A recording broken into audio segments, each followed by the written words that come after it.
Morning dear friends, welcome to my channel. My name is Colleen. Thank you for joining me today. If it's your first time visiting, you're so very welcome, and if you're coming back, thank you so much. I really appreciate it. One of the things that I found I was asked a lot about in videos and also when I was teaching was how to cut out images properly. So I thought I'd spend some time doing a video today showing you different ways of cutting out different things so that it could make your life a little bit easier. So obviously you're going to need some pictures of some sort, and I'm mostly going to be working just with an old Daphne's Diary magazine, simply because I've got one. I don't have a lot of other magazines. The other tools that we'll need will be a ruler, a pencil, paper scissors, and try and have scissors which are just for paper, because paper does blunt your scissors. So if you want to use them for fabric, it's not going to really work very well. You're going to blunt your nice scissors very quickly. So a pair of scissors, you might have one this size, you might have them slightly larger, you could be more fancy, that's up to you. A nice pair of pointed scissors, which I find very useful for later on. And then you would like to have a variety or one of these cutting knives. So this is a scalpel where I can change the blades. It just cuts straight lines. I've got a cheap little cutting knife. This one has snap off blades, and you can see here where these perforations are. If you get a pair of pliers and you pull this in so it lines up with that line, just be very careful of your eyes. I normally put something like a tea towel over this. With the pliers, just snap that off and you'll have another sharp blade. So that's an inexpensive option. And then I have this cutting blade which has a swivel head, so it'll go in all directions. Okay, but that won't be unless you're doing a massive amount of cutting. So the first part of the video that I'm going to do today is just showing you how to cut out something which has straight edges. So let's have a look here for a picture that has nice straight edges that we might want to cut out. So let's have a look at this one. I'm going to just simply tear this out of the magazine.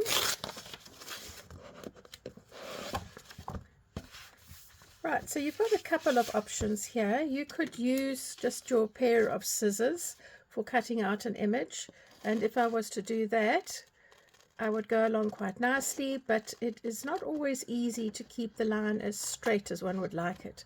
So that's not going to be great for a bigger picture. For a smaller picture, it's okay. The one that I would prefer would be to either use a craft knife like that or a little snap-off blade one like that. So for those of you that don't actually have any fancy scalpels, I'm going to show you how I work with one of these. I'm going to set my blade so that I've just got one little piece sticking out. You don't want it too long, otherwise it bends, and then you always stand the danger of it actually snapping off and hitting your eyes, and you don't want that at all.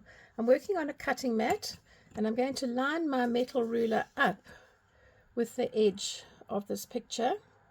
So the advantage of the metal ruler is that you can see exactly how straight your line is going to be, and if you really want to be accurate and you can't actually visualize these things, then roughly line it up with one of the grids on your cutting mat. That also works very well.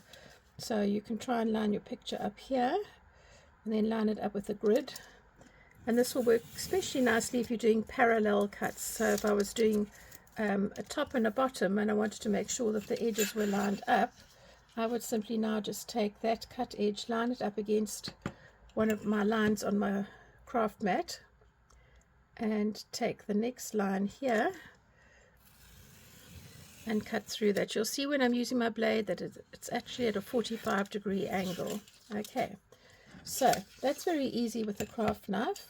I'm going to switch now to work with my scalpel just to show you that it's not that different.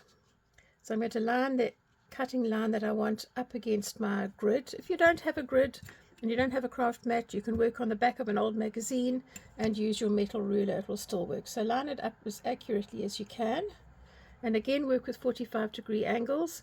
I'm just going to run my knife through that, and I sometimes do it twice because often your first cut at the top isn't so good.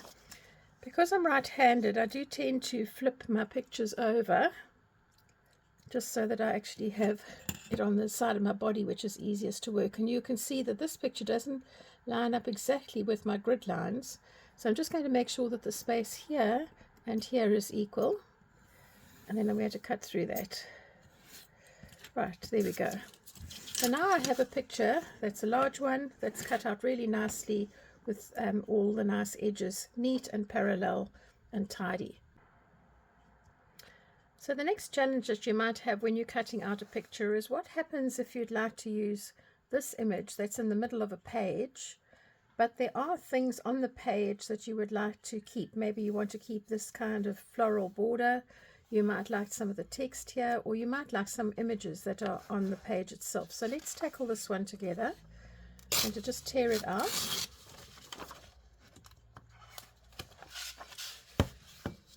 So make some decisions first about what you want to keep and what you don't want to keep. So for me, I'd like to keep this lovely floral border here.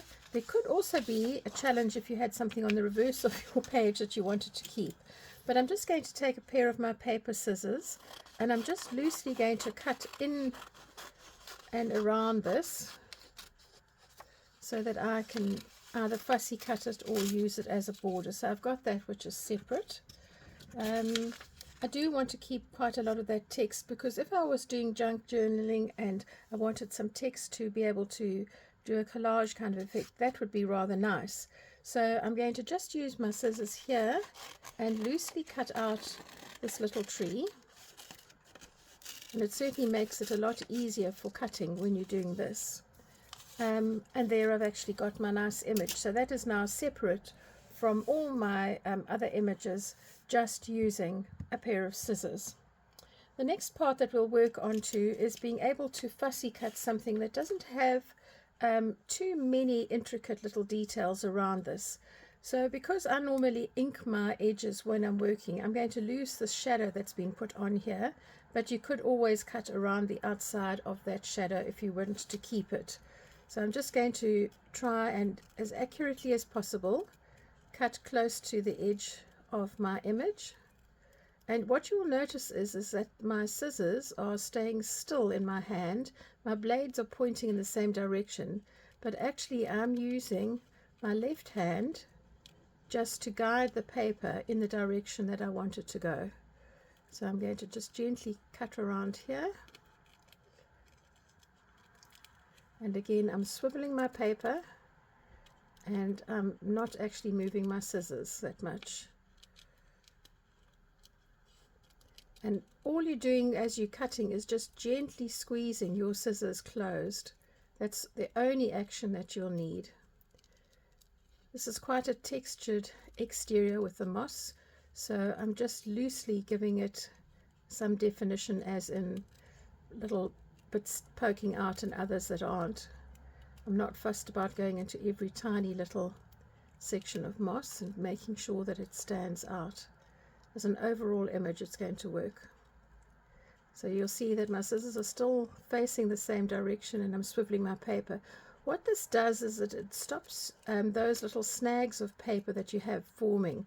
So if you're cutting by moving your scissors, and I'll demonstrate that to you just in a second, you're going to find that you get lots of join marks, and also sometimes the paper snags. It probably won't do it for me now that I want to show you, but anyway, let's have a go in a minute. So I've nearly finished that. I've left around the tree trunk and part of the bowl a slightly wider border. So you'll see here there's a slightly wider border just to give it a faint silhouette, because white, if I was sticking it up on white paper, wouldn't be that easy to see, but by having that little bit of grey there, it actually gives me the chance just to say it's going to highlight. So let's have a look and see if we were to cut this little circle out and we moved our scissors all the time. So if I'm cutting this, I'm moving that, and then I'm moving my scissors as I'm going around, I tend not to get a very smooth edge there, and I apologize for not demonstrating this to you so well, because I cut such a lot, it's not an easy thing for me to try and do this. But if I'm keeping my scissors still and I'm turning my page, the line that I'm getting is a lot more fluid without all the little bumps and things that you saw in the first part of the demo. So that's where I was cutting with scissors, very difficult to get a smooth edge, and that's where I was actually just moving the paper rather than the scissors. I'm going to look now for an image that actually has quite a lot of detail. I'm not going to do that one because that's going to take too long to do. And I want this to be a fairly quick video. But let's have another one that's got a lot more sort of intricate detail that I can show you.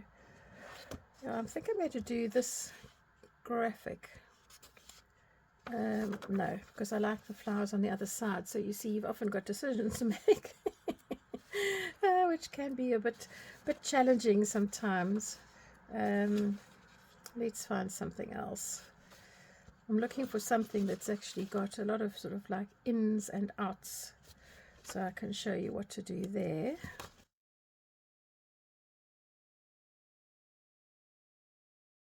I spend quite a lot of time sometimes if I'm watching a movie or something like that, just fussy cutting. I mean, I've always been like that. I feel life is just so short, so you'll often find me cutting out things just to prep them before I start. Here's a nice image we can do together.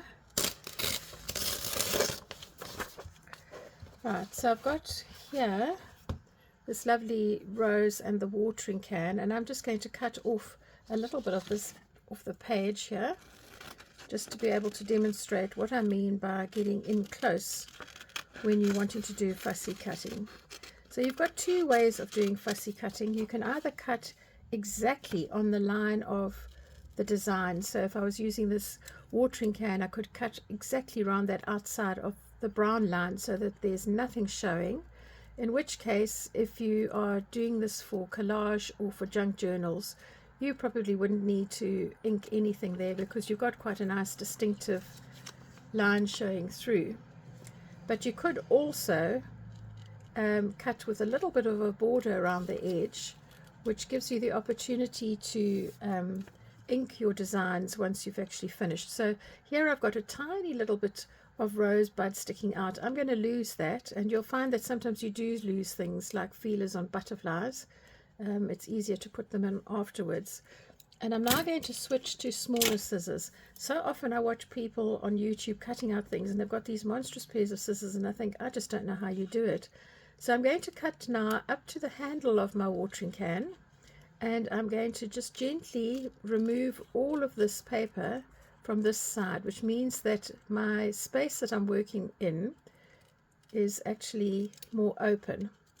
And do feel that you can move this all the way along. Now I'm going to come in from the other side and just do a little snip down to that first petal, or the little sepal should I say, and I'm going to just snip it gently towards the edge. So you'll see I'm working on either side from the outside towards the inside. If I had to go into the middle, I would actually snip away some of my little petals. And if you have a look at that now, you've got probably as accurate as a line as you can. You could take a little bit more white from the inside here if I wanted to make another incision.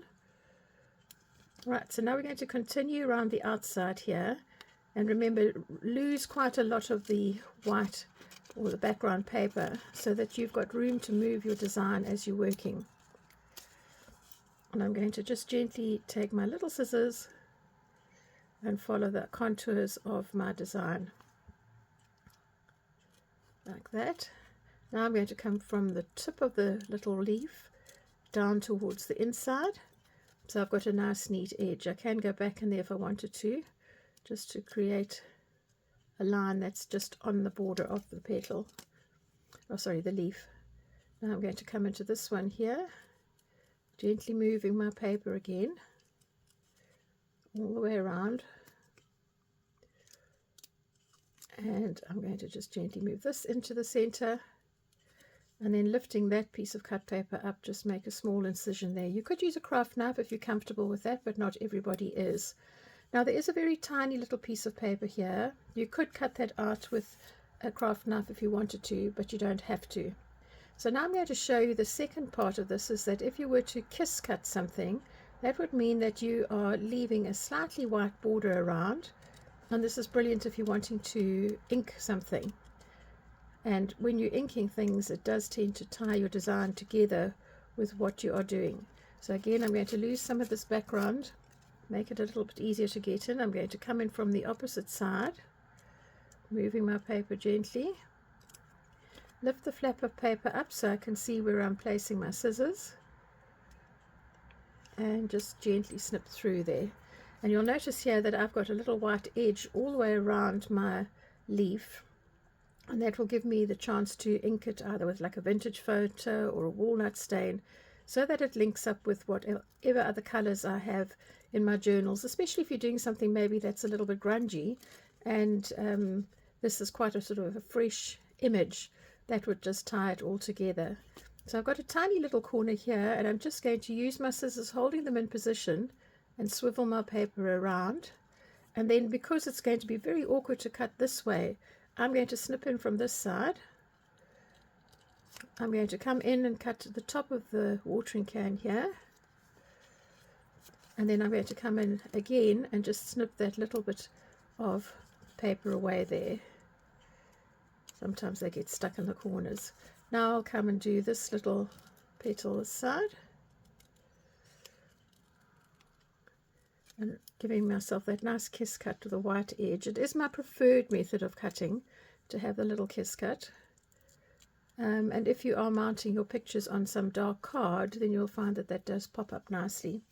So that's looking good. So now I have a little image piece that's staring me in the face in the middle. So what I'm going to do is I'm going to make an incision with my blade or my craft knife in the middle, almost like a little cross. And then I'm going to take my small scissors in here, and I'm going to cut into the corner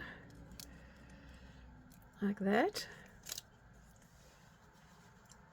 And then I'm going to come in from the opposite side. I'm going to just snip through here. It's a little bit fiddly doing these. You just have to be patient. Snip there. I'm going to go around that petal here. I'm going to turn my picture, and it is a good idea to turn your pictures, or sometimes you can even turn them around if you're just cutting a little bit out like this, and you can see through the design, or it is not too much of an image. So that means that whatever my background color is, it's going to show through and it looks more realistic. So I'm going to continue snipping around these petals now. Why am I saying petals? They're not petals, they're leaves, aren't they?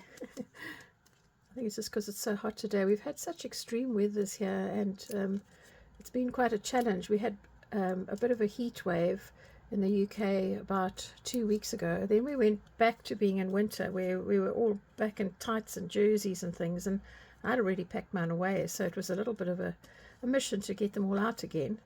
And then now I think we're back to a bit of heat, so yeah, it's a bit challenging when you're trying to address your wardrobe. But we have had some joy, because we had a little mum make a nest in the polytunnel where I work, and we had 4 little eggs, and out of that 3 of the little eggs hatched. So we had 3 eggs, and then sadly one of the little robins died, but we've had 2 that have survived, and they've just fledged this last week, so they've started to learn to fly, and they've left the nest, and it's just been a real joy to actually just watch them. So I will show you a few pictures of those little robins at the end of the video if you want to have a look and see. So this takes a little bit of time, just snipping these little bits out, but you will just be patient and you will carry on. So I'll just speed this up now.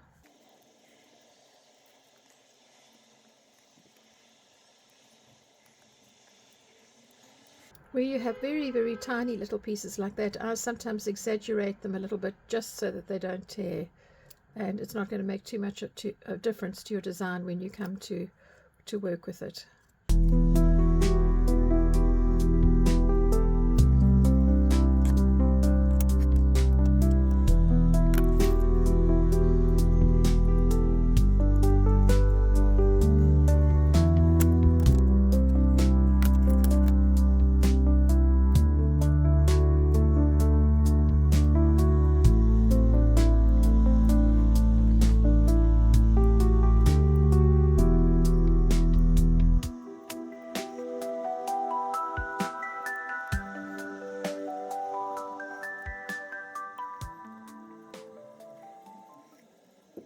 So you'll see where I'm coming up to the stem of the rose, it's very narrow because it was on the edge of a page.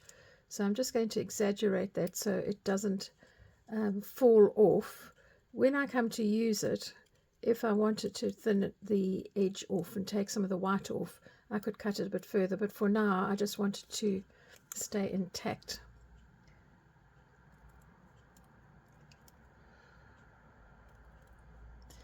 Paper's quite fragile at the moment, so you can see I'm holding it pretty firmly in my left hand so that I don't break it, and I'm also coming into it with little snips from above rather than trying to turn the corners.